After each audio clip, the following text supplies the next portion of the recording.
Fala rapaziada, aqui é o Thales da BLF Advisory, estamos começando mais uma edição do BLF Cast. Hoje falaremos sobre o que esperar do setor de construção civil. Junto a mim eu tenho dois convidados especialíssimos. Se apresentem aí, rapaziada.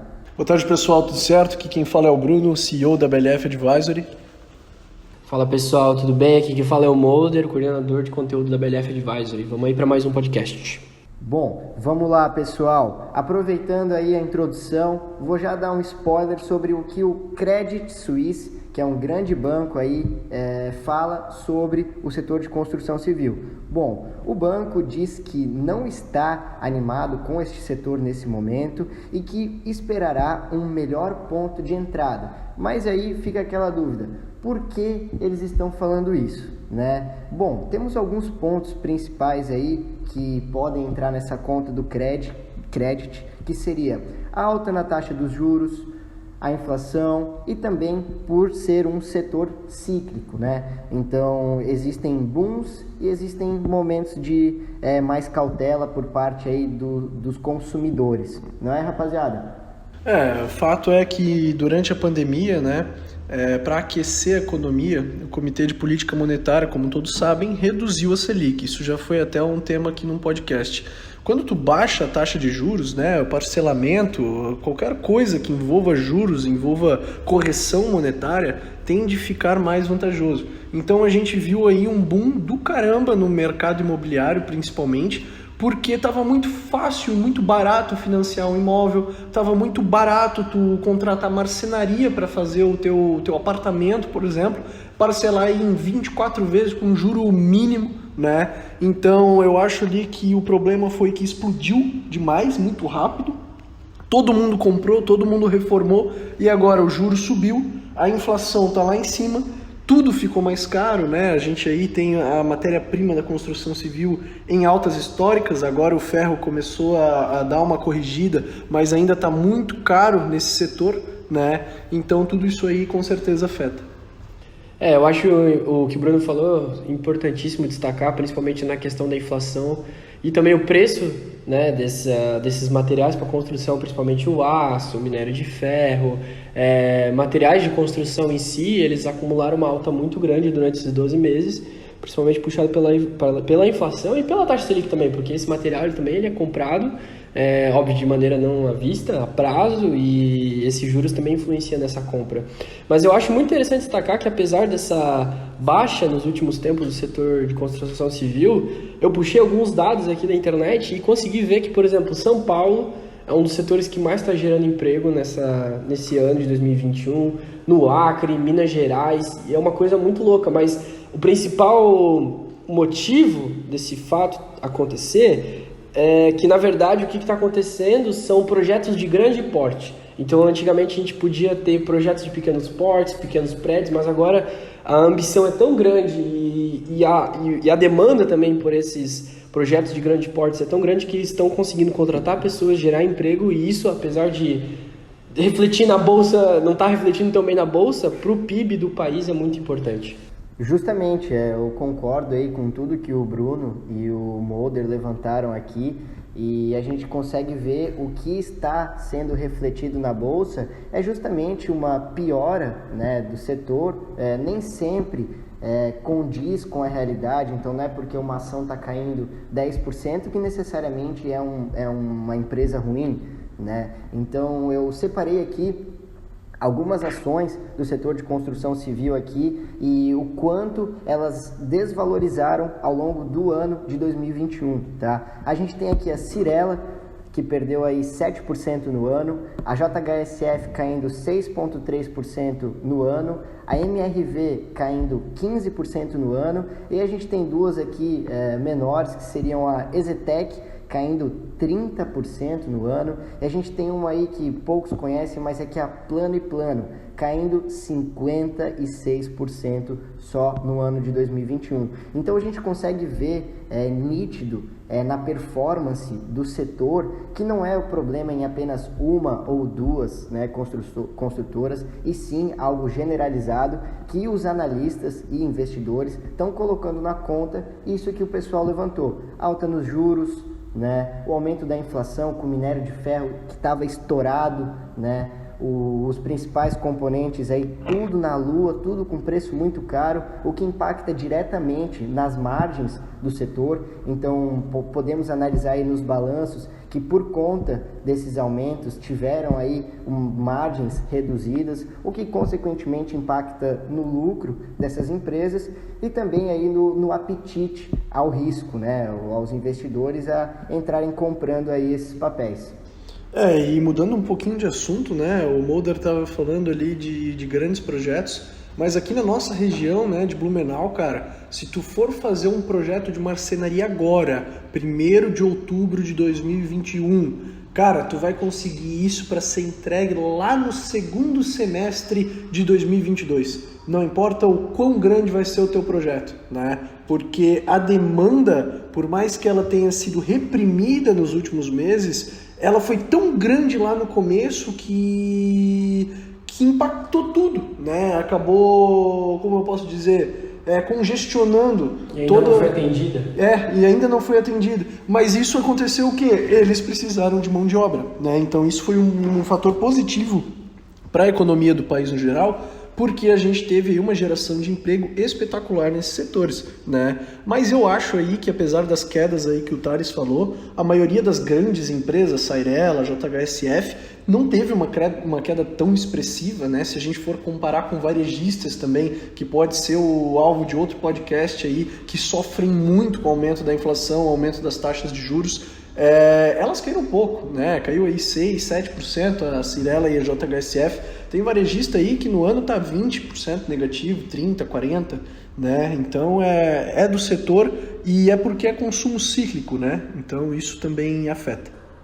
O que eu acho importante destacar aqui e ficar atento é essa questão do consumo cíclico, né? É um período que, como o próprio nome já diz, ele é cíclico, ele tem uns ciclos, ele vai acontecer, depois ele para de acontecer e ele volta, enfim, são esses períodos que tem que prestar atenção. E outra coisa muito importante também, na minha opinião, é essa questão da taxa Selic em relação ao futuro, porque a taxa Selic vai aumentar, isso já está confirmado pelo Bacen, e daí fica aquela dúvida que algumas casas de research, analistas, eles destacam, compra setor imobiliário que agora tá barato, caiu, não sei o que, mas vamos lá, vamos pensar um pouco, olha para essa Selic, olha para essa inflação, como vai ser ano que vem tá perto, não tá longe, então é importante ficar atento a esses detalhes. Eu acho interessante isso que o Bruno falou, desse excesso de demanda que a gente viu aí, principalmente nos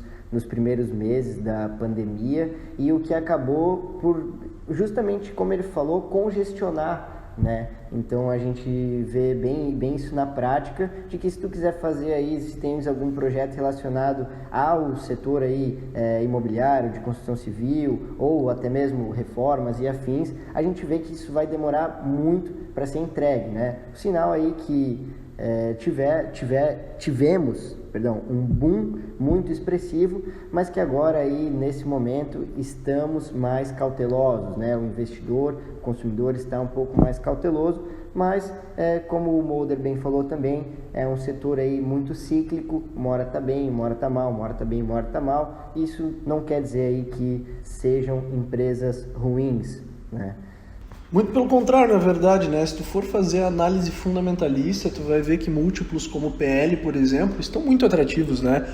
Patamares historicamente mínimos, assim, múltiplos na casa dos 4, 5, 6 vezes o lucro, né? Mas é porque o mercado não está precificando para o lucro que ela deu nos últimos 12 meses. Eles estão precificando para o lucro que ela talvez venha a dar nos próximos, né? Porque a gente não tem uma previsão de quando essa alta das taxas de juros vai reverter para uma baixa, né? E quando que isso vai acontecer? Eles começam a diminuir a Selic quando a inflação estiver estável.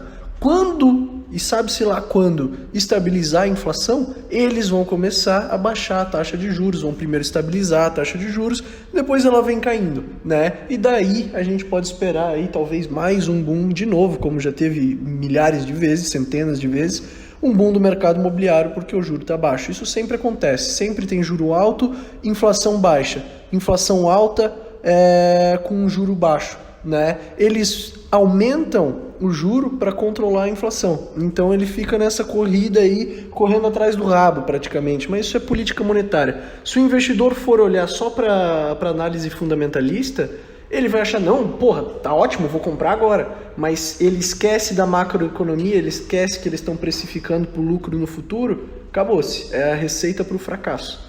E a gente pode pegar aí dados históricos, né, de que aqui no Brasil a gente sempre teve problema com inflação, então isso não é novidade para ninguém, a inflação do Brasil sempre foi na lua. A gente pode destacar também que as taxas de juros que a gente tem hoje, se comparar com a história, são as menores taxas ainda, mesmo após essas altas, né, do Banco Central. Então o Brasil sempre foi um país com taxas de juros muito altas, de mais de 2 dígitos. Né? Hoje a gente ainda tem uma taxa de juros de apenas 1 dígito, se eu não me engano, a Selic está em torno de 6,5, né, hoje. Então, a níveis históricos, os juros ainda está baixo, a inflação agora deu aí uma bambeada, saiu um pouco do controle aí da meta, mas ainda assim, comparado aí a anos anteriores, quando a gente pega lá o governo Dilma, ainda está em níveis bem aceitáveis.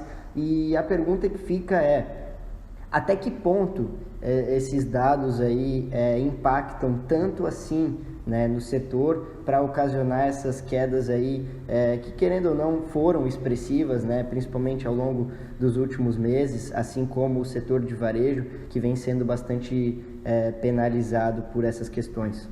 Tá, só para fazer um adendo, tá?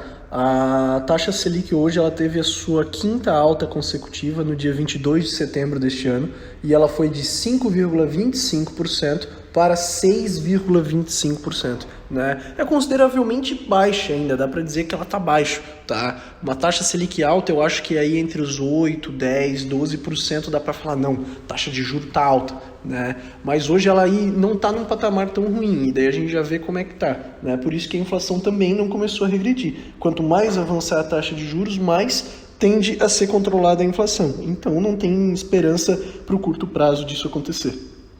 E eu acho que outra coisa importante destacar em relação à taxa de juros é que dentro do setor, próprio setor de construção, incorporação, essas coisas, a gente tem diferentes empresas que atuam em diferentes setores. Então, por exemplo, como o Bruno citou a JHSF antes também, a JHSF, ela tem shopping, tem hotel, tem desenvolvimento de negócios para incorporação, tem a parte de hospitalidade, né? Tem aquelas coisas bonitonas, a EasyTech que o Thales citou também, a Cirela Empreendimentos, ela também atua ali de médio padrão, algumas de baixo padrão. Então essas coisas interferem bastante também. Então, por exemplo, a gente sabe que a pessoa que tem uma maior condição financeira, a facilidade de ela passar por uma crise de juros ou de inflação é mais fácil do que uma pessoa com uma condição financeira menor.